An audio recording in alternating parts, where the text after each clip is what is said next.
Good morning. So we're going to go ahead and talk about this passage in Act 4, Scene 5 about Ophelia's flowers. One of the things we've been talking about is the idea of madness. Hamlet acts insane, but then he kind of goes insane a little bit.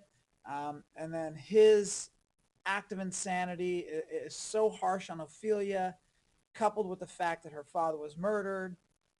Um, she loses it, and she comes in and she is just singing parts of old songs and nursery rhymes and just kind of not making a whole lot of sense.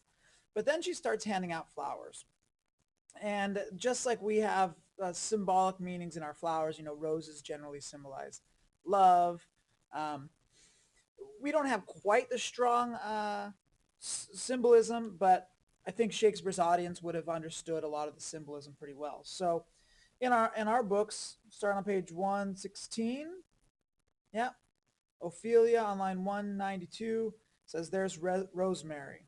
That's for remembrance. She's speaking to her brother Laertes. All right. Um, so is Ophelia really insane? Horatio brings Gertrude the news that Ophelia has gone insane and that she is weeping for her father's death, that she's singing these songs. It doesn't make much sense. Queen Gertrude's like, oh, I don't want to go talk to her. But eventually everyone comes in and everyone's surrounding Ophelia, and Ophelia starts handing out these flowers. So the first one she hands out to her brother is rosemary, meaning remembrance and faithfulness. The next one that she hands out is pansy. So she says to her brother, there's rosemary, that's for remembrance. Pray you love, remember. And there is pansies, that's for thoughts. Thoughts and faithfulness. So we ask ourselves, why would she be giving these two flowers to her brother? What about their relationship? What does the symbolism tell us? And if it can tell us something, then is Ophelia truly insane? She gives flattery to Claudius. Claudius is the king. It's kind of traditional to flatter the king, make him feel good about himself.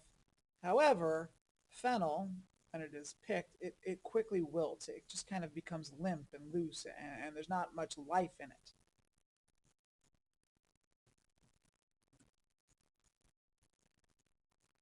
All right, so Ophelia says, there's fennel for you and columbines.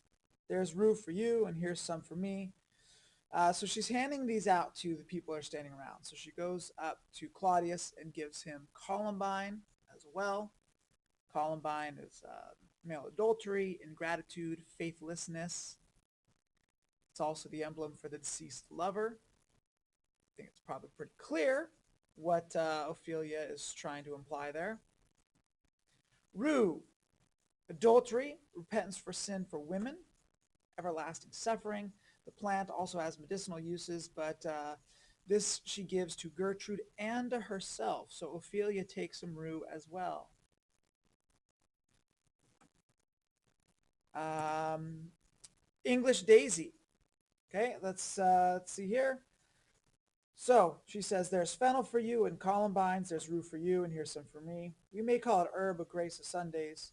You must wear your rue with the difference. There's a daisy. I would give you some violets, but they were withered all when my father died. So she gives an English daisy, which means innocence. She gives it to herself. So why would Ophelia be giving herself a flower of innocence? And then the last one that she talks about here is the violet. It means faithfulness and fidelity. Fidelity is trustworthiness, strength. And she says, there's none here. I would give you some violets, but they all withered when my father died, so nobody gets any. So, all right. So here's what I would like you to do. In the comments below, I want you to choose a character and explain why they deserve this flower or not. So we've got Sweet Violet. Nobody gets that one. Why does Ophelia not give this flower? English Daisy. Why does Ophelia give herself the flower? Rue. Why do both Ophelia and Gertrude get this flower? Columbine. Why does Ophelia and Claudius get this flower? Fennel. What's Ophelia trying to say there? Pansy, what is she saying to her brother? And Rosemary. All right, so pick one of the flowers here. We're on 116. In the comments below, explain why you think this is appropriate or not.